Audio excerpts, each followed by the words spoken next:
So I've tried to estimate the so-called expenditure multiplier. How much did GDP respond to a change in government purchases of goods and services? I've done that using long-term historical evidence, particularly for the United States.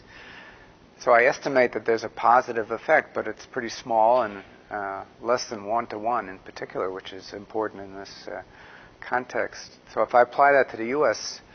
fiscal stimulus package 2009-2010, I get a pretty small impact on the gross domestic product. GDP may have been higher than otherwise by 1% in 2009 and by less than 0.5% beyond that in 2010. So these are pretty minor effects. And it's worse than that because we also have that the public debt is now much larger because of the fiscal deficits for paying for the expenditure. That's going to be a negative. And in the longer run, we're going to have more taxes. So if I put it all together, you get a small positive effect 2009-10, and in the future, GDP is actually going to be lower because of the problem with the bigger public debt and the tax aspect of that.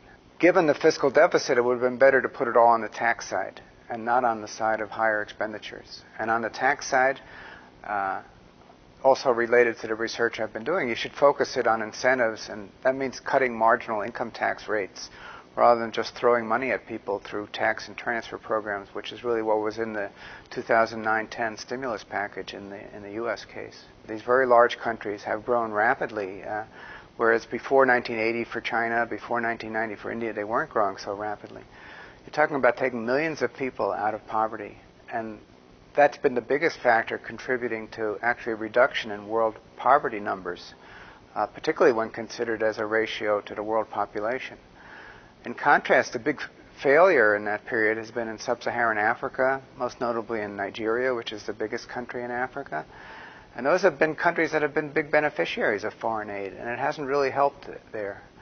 So while I care about world poverty and reducing that, I don't think anyhow that foreign aid is the way to do it. So if a fallout from this crisis is a reduction on foreign aid, that's probably a positive effect in terms of influence on world poverty.